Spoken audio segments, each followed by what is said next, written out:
Hello everybody and welcome back. We're discovering more about Agathon, our good warlock buddy. Whatever happened, it had the same effect as his grandma's death. New York stopped feeling like a home to him. It became alien, empty, grotesque. His words. I checked the first page. There's a recent photograph of him glued to the inner side of the cover.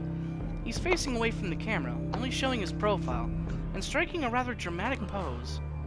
At first, it looks kind of posing. At first, it looks kind of poserish to me. However, upon closer inspection, it seems like a goodbye photo. The final melancholic glance he throws in your direction before disappearing for good. There's also a single black feather. No idea what it means. Something's written next to the photograph with a lot of flourish. It looks like a poem? More than annoyed, sad. More than sad, unhappy. More than unhappy, suffering. More than suffering, abandoned. More than abandoned, alone in the world. More than alone, exiled. More than exiled, dead. More than dead, forgotten. The Sedative, 1917, by Marie Laurencin. Looks like he wrote it down recently. It might have resonated with his emotional state over the past few months. More importantly, it seems to confirm his intent with this diary to me. The general idea seems to be his research will outlive him, so he doesn't even detail it. Still, he wanted some kind of tangible memory of who he was left for posterity.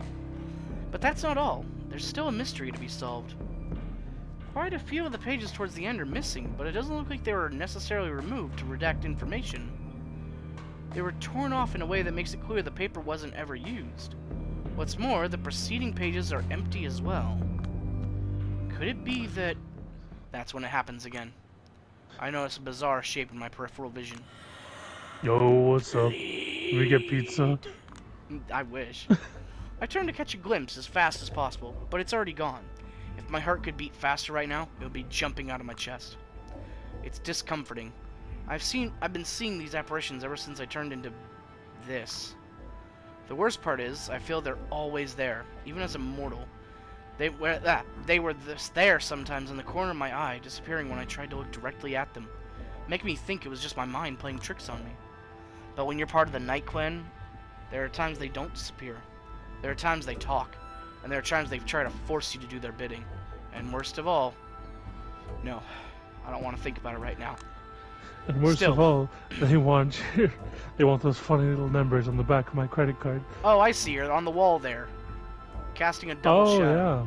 I assume she doesn't want to think about possession, because that seems like the very real threat here. Still, in my experience, they aren't exactly, I don't know, consciously malevolent. This one in particular was trying to help? I open the book on the first empty page and look around and make sure nobody's staring. Then, I cut myself using a razor in my pocket, just in case. I keep it in my pocket just in case. It's not a deep slice. I just want to let a droplet of VtM fall onto the page. That's when the letters appear. Boss Callahan. I believe you were Callahan, weren't you? Or I think you were, because you got the deeper voice. Alright. The hell? Well, look at me, something clown. Tragic clown. A tragic clown, yeah. Tragic clown. No longer confident that any of my people can be trusted. I turn to a fucking spick. A cameraless spick at that. Gross. Oh, cool! Oh. Agathon looks cool! Reserved contempt. Uh-oh. Did I not set the timer As for above, this? so below. I did not set a timer for this one. Oopsies. Ah. Good thing I caught that. It's probably like, what, been 5-ish minutes? Yeah. Reserved contempt. What's good on the PS5, you can just hit the share button, it'll bring it up. That'd be nice. Without actually stopping anything. That would be nice. Didn't do that on PS4. It is. Nope. Alright. PS5 thing. What are you waiting for, boy? Laugh at me. Ridicule is all I deserve. Ellipses in Spanish. Come on, don't just stand there like an idiot. You want to say something, say it.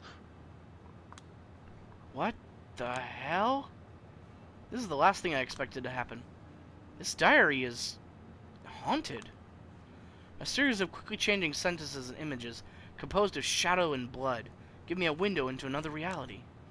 It's not an objective view, it's like scattered remnants of emotions, similar to a half-remembered dream, full of holes, but an honest expression of one's mind. Might it be interacting with me? It's just a hypothesis, but I don't know why else it would show me Callahan. And was that Ellis Island? Right. This time, I don't even look in its direction. The voice makes me feel oddly confident about what I need to do. I pick up the feather was in the diary and dip it into my VtM. Then I write down.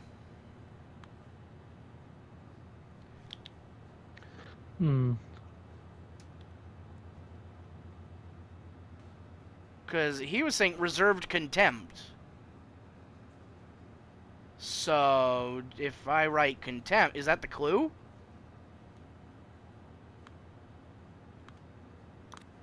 Let's try contempt. You sold out your ideas long ago, old man. You're a shithead, a coward, a bigot, a failed leader, hated by everyone serving you.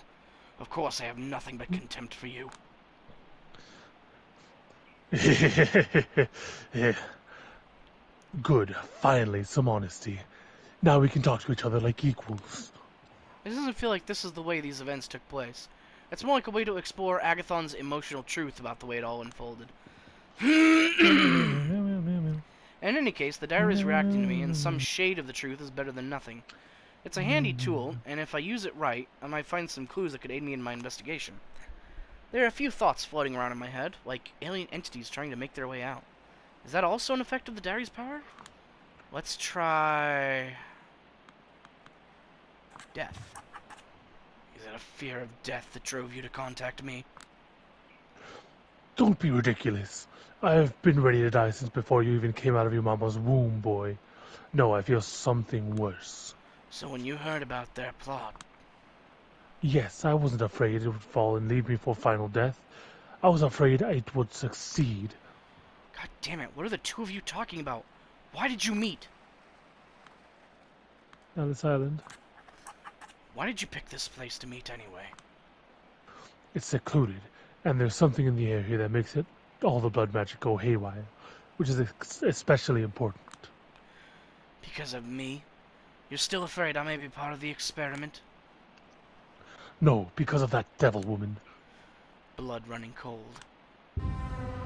Juno. All the scribblings disappear and another set starts taking their place. The diary conjures an image of a completely different place. I instantly get a feeling of déjà vu! I've been in this place before, higher on the streets, and I know it's my time to go! I process the space differently. The atmosphere is different, more familiar, homely. But this is unmistakably the Tremere Chantry I visited earlier tonight. And standing there is just the person I'd expect. Aisling Sturbridge. Looks like that's for my meeting with Callahan. God damn it. But what if the person he was talking about and eliciting a strong emotional reaction from was Aisling? The diary awaits my next command. Who? High Regent? Who? What is this naive question? I make it a point to have as few strings attached to me as possible. The few I've kept because of the benefits they offer should be painfully obvious to you. I don't feel comfortable being a part of this at all. I always thought we were busy with science, not politics. Those are the words of a child, Agathon. Science has always relied on politics, and politics on science. Not like this, High Regent. Don't embarrass me, Agathon. Not like this. The moving scribblings disappear again. I hastily let another drop of blood fall onto the page. What appears this time is yet another familiar face. God fucking damn it. Ah, yes, Agathon! What is it you wanted to tell me? You goddamned rat. I beg your pardon? The harpy vanishes. Yeah, right. As if I could ever gather the courage to say this to your face. But the least I can do is try to stab you in the back. The diary ends here. I spill a little more Vitae on the page, but it no longer works. I suppose that's it. Still no idea what happened to Agathon. Is he alive? Or is he dead? I'm gonna say alive. Maybe Dakota is right. I've been a glass half empty buzzkill too often. I will brace for the worst, but hope for the best. The way he left his diary for someone to carry on his work, the hints he strategically left inside it, he's got this all planned out. No doubt about it. I choose to believe I will see him again one night. Maybe I'll even compliment the jacket he has. It's a pretty cool jacket. Hey, I'm now glass half full! Hooray! Nice. That's cool. In any case, I think it's time to pay a visit to the art hole. I know Arturo tends to leave the Elysium quite often to take in some fresh air and message people on his BlackBerry, so I just wait until I see him. The tactic works. He's surprised to see me. God damn it. Stop making me do this. I hate this guy. Miss Sawinski, shouldn't you be busy with your investigation? I am, actually, which is why I've come to see you. That's peculiar, because I'm absolutely sure I have nothing to do with this case. Aren't you barking up the wrong tree? That's what I'm here to find out. I'd assumed you'd want to see when I'm through. You'd want to see I'm thorough. Yes, sure, I suppose it's commendable. What is it then? I have a reason to believe that in the last few months, you, the High Regent Aisling Sturbridge, and her child, Agathon, were involved in a secretive scheme. We're so gonna get shanked. His expression changes ever so imperceptibly, but the difference is palpable to me. For the first time ever, he looks at me as a person. Up until now, I was just an amusing diversion. Now I'm something more, and he doesn't like it. What gave you this idea? I'm not at liberty to say, but if you really want to know, ask the sheriff. Of course, Kadir doesn't know anything, but he's the only one in the court that Arturo's repeatedly failed to influence. He'll think twice before approaching him. I fail to see how this matter relates to the task at hand. I have every reason to think Baron Callahan was involved, and that he might have had grounds to fear for his life because of said scheme. He's tense now. Do I have the upper hand? Miss Sawinski. Please, answer the question. Someone found the piano, Jay. It's in the next room over. The delicate matter you are speaking of has absolutely nothing to do with Callahan's grim fate. It's all strictly confidential affair. It would be wise of you to stop pursuing it. It would be wise of you to fuck off. I can't be an investigator if I'm not allowed to properly investigate. This matter is unrelated to your work and should be treated as such. I'm 100% convinced the Prince Panhard would agree. If you insist on pursuing it further, we could take it up to the Prince and see if her stance differs from mine. But I think you aren't as naive as to waste her time this way. And besides, she'd certainly want you to present the basis for your discovery to the court. Could you handle it?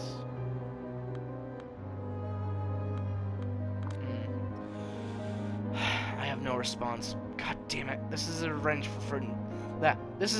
for invoking Kadir, isn't it? I thought so. Is the High Regent inside? She is, but don't worry. I'll make sure to tell her not to waste your precious time, Miss Sawinski. So that's how you're gonna play it, you bastard. Well, I guess you win this round. A strategic retreat is my only choice here. I don't have a full deck of cards yet, but just you wait. In a few nights. I'll take my leave then. Yes, do that. And if I may be so blunt, focus on the investigation avenues that aren't utterly imbecilic and suicidal to pursue, miss. I bid you adieu. I curse him out under my breath as he disappears inside the art hole. Guess this avenue really is cut off for me, at least for now. 3 names left on the list. I still have some leads to go by, but for now, it's getting late. I should go to St. Patrick's and file my latest report. When I reach the cathedral, Father Leonard is already there. He's not exactly the most punctual person, so I just feel relieved to see him from afar. Time to move in and out before I'm noticed by Benoit.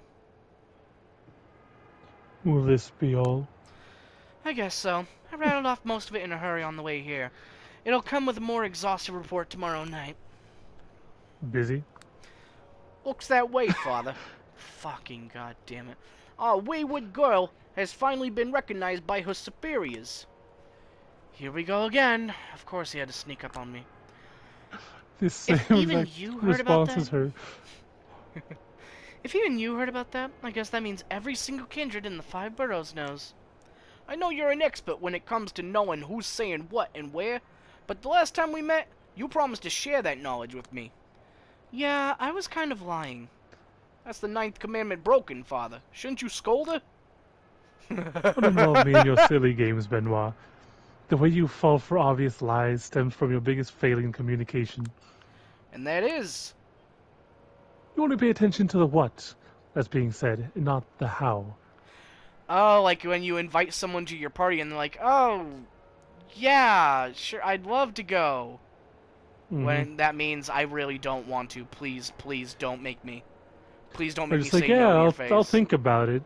Yeah, where it's like, oh yeah, if I have time, you know, I'll think about it. That's... Booyah, motherfucker. Suck it. Annihilated with an absolutely flawless diagnosis. Child, don't make me regret siding with you. I think you mean child. I do not. I'm sorry, Father. It won't happen again. I'm sorry, Daddy. Especially if you promise to keep verbally destroying that clown. Alright, fine. Just brings out a bottle of holy water. Down! You're in a strange mood tonight, child. Go get some sleep. Yes, we'll continue this tomorrow. I'm not showing up here tomorrow. Yes, you are. Stop breaking the 9th commandment. Fuck you! See you around, Julia. Oh, see you around, Julia. He says my name in a sickly sweet way that gives me the creeps. I bow to Father Leonard, do my best to ignore Benoit, and head for Dakota's place. Finally, my haven. Hey. Hey. Another tough night. You don't know the half of it. You want a drink? She points to her neck. I manage to summon a faint smile. I'd love to, but you know we can't do this too often. Maybe tomorrow. You want to talk then? Yeah, I guess so. Just not about work, okay? I sit down next to her. Not about work. Got it. What's on your mind then? Work. Is it work related? The past, I guess. Meaning? How spotty our memories are, and how despite that, that's what we build our convictions on. Sorry, it's so banal. I'm just tired and frustrated. Well, let's talk about something more specific then. What do you remember about the time we first met? The time we first met? Yeah. Shit, not a lot actually. Don't make Those me were repeat myself again. gloomy, anxious days. I think I subconsciously replaced most of them with blank spaces. I remember you trying to paint your hair black. Ouch, don't dig up my trauma now, okay? I remember that when we first talked, we talked about Hausu. Don't say Hausu. It's low-key racist, I think. I don't even know what that is, so I'm gonna assume that's Neither probably... do I. Nobody knows what you mean by... Nobody ever knows what you mean by house. Ah, that show with the asshole doctor? No, the Japanese haunted house horror film that feels like it was written by a 7-year-old with ADHD. What? Oh, Hausu is a Japanese horror film? Oh, okay, cool. Maybe we should add that to the list. That sounds fucking silly. In the best way. In the best way. Duh. You're arguing which characters from the movie both of us are. You were Kung Fu. I ended up as Prof, which was rude. You were dressed up like a total nerd, not my fault. What was the deal with that suit? I like that suit. Yeah, it was okay. I remember helping you out with graphic design whenever you needed it. Funny. Graphic design is my passion. I remember you needing help with writing as something that tended to happen far more often. Yeah, we developed a fun shared aesthetic with similar surface concerns, and it bonded us together even before we made sure we were fully compatible deep down as human beings. Huh. Hell, I'm still not sure. 1977. A horror comedy. In an effort to avoid spending time with her father and his creepy new lover, young, gorgeous Kimiko Ikigami, resolves to visit her aunt's remote mansion with 6 of her closest friends in tow, including the musically inclined Melody and the geeky professor. Gorgeous arrives at the estate where supernatural events occur almost immediately. A severed head takes flight, household appliances come to life, and a portrait of a cat seems to contain an evil spirit. This sounds interesting. great. Okay, alright, anyway. Hell, I'm not sure we are. Especially now, with me not being a human being anymore. But hey, at least we both agree that this bedroom feels super comfy. I remember always feeling left out of your social circles. Always knocking at the door from the outside. Oh, forget it. My social circles were full of out-of-touch, snobby assholes. Like Yeah, you. but it felt weird how much they avoided me. And there was that one time with Isabella.